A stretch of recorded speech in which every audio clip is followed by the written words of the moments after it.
This was one of the most shocking developments I've ever seen as an NBA fan. You have a guy that goes from being waived by the Charlotte Hornets 2 years ago, starts working out with J. Cole in the offseason, then gets a job with the Heat, is on non-guaranteed contracts, and then in the playoffs doesn't play particularly well last year, but then he gets an extension worth $7 million a year. This year in the playoffs, he's the second best player in the Heat offensively, and he's honestly the reason why they go to the conference finals. Because without Caleb, I don't think Jay would have been able to do this on his own, man. No, he's been the most consistent player in this Eastern Conference Finals. Jimmy had games 1 and 2, and then Game 7 was pretty good. He didn't shoot incredibly well, but he had to take a lot of shots to get it done. But yeah, to shout Caleb Martin, so many guys to thank on this team. I mean, to shout out to Caleb Martin. You want to start there?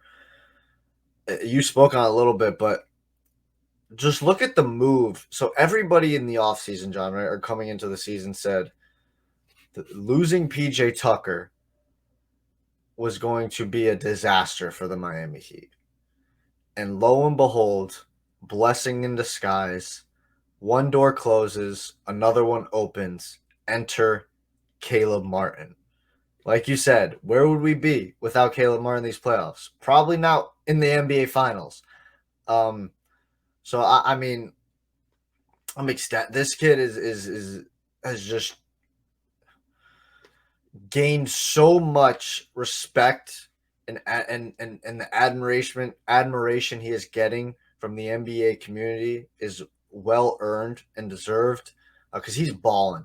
The 3-point shots now. I mean, you could even hear it in the crowd last night when Caleb Martin was taking a 3-point shot. The crowd would just go because they knew it was wet. They knew it was wet like water. Shout out Cash Nasty.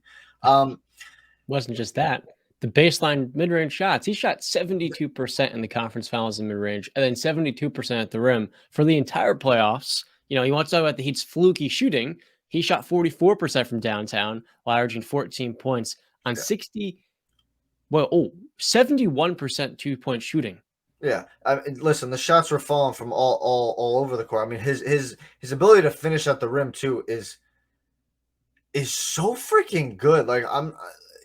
Like his ability to maneuver around contact and everything. The jelly finishes are just beautiful. That that's the razzle dazzle stuff. But this he's got it. He's got it. Like I said, I think I said like a week or two ago. He's not just a role player.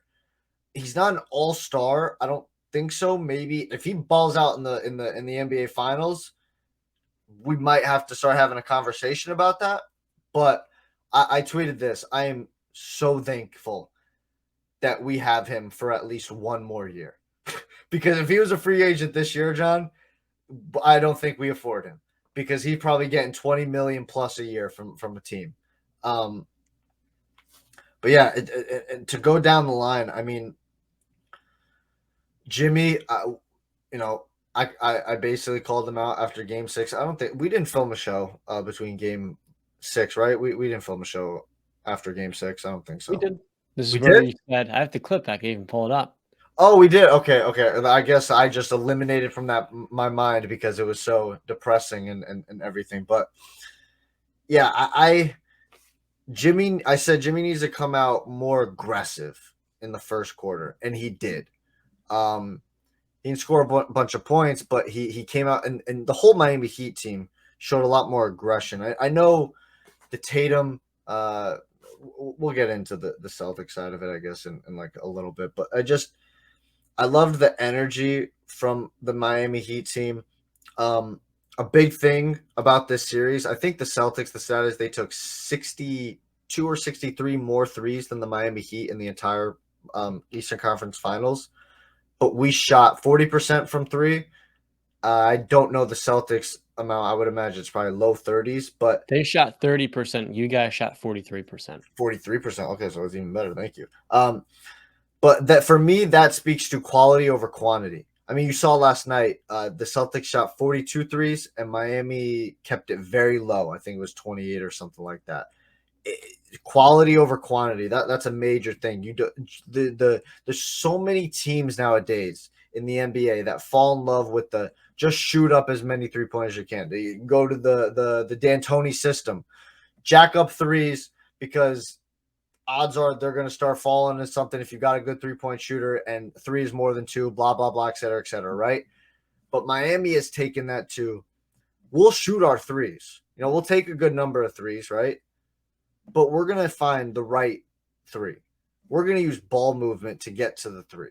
Like, a lot of the Celtics offense is more like, especially Brown and Tatum, it's my turn, your turn, my turn, your turn, my turn, your turn. They don't really know how to play with each other. While Miami, go ahead. It's drive and kick dependent. The Celtics? Yeah. A lot of it, yeah. It's just, it's very, I heard this comparison. It is kind of OKC, Westbrook, KD-esque, where it's just, tit for tat. Like, they didn't really ever learn how to truly play with each other and mesh like like a Clay and Steph. I know that's a major comparison because these guys are just like match made in heaven, but the Miami Heat, while they aren't the more talented team, John, they are the better basketball team. And they play basketball at a higher level than the Miami Heat. The Miami Heat play better basketball than the Boston Celtics. They play at a much higher level than the Boston Celtics. And we saw that. I know we had that 3 games, spell where we lost the 2, 4 and 5, and then 6 was just a gut wrencher, snatched heart. I literally said heart snatched from my chest. And that was I was scared a little bit, to be honest with you. There was not nerves, but after that moment, it was crap. That's a very hard defeat to come back from, the way you lose, because it is you feel like, oh, damn, we didn't get him. And now it's like we have to muster up even more for a game 7. But a lot of teams would have faltered, where a lot of teams would have crumbled under that pressure, Coach Spo, Godfather Pat Riley, leader of the team Jimmy Butler, Bam Adebayo, and crew, Heat culture shined bright. And history is being made, and I can't wait for the NBA Finals. One thing I do gotta say is I am so happy. Well, no, there's not happiness, but this is more of a somber, like a sad, disappointed note, that this Miami Heat team, this is a reality. This Miami Heat team is only going to be remembered if they blew that 0-3 lead or if they win the championship. There's no in between. If they lose to Denver, they will not be remembered. And that is the sad truth of the NBA because of the ring culture we are in. The ring culture is a little bit, in my opinion, ludicrous because only one team can win a championship at the end of the season.